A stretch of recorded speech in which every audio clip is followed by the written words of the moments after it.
तालबुणिया ठाणे जातीय पंचायती राज दिवस 2025 राज्यस्तरीय समारोह रे मुख्यमंत्री मोहन चरण माझी गुरुवार 6 लाख राशन कार्ड बांटीछन।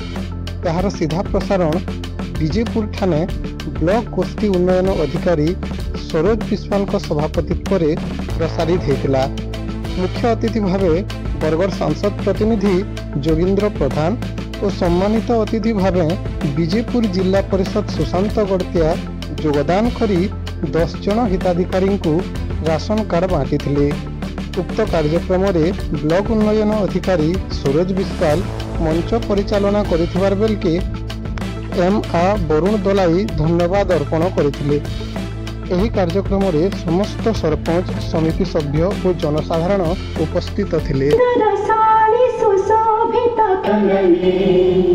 सुंदर मंदिर मंडित देश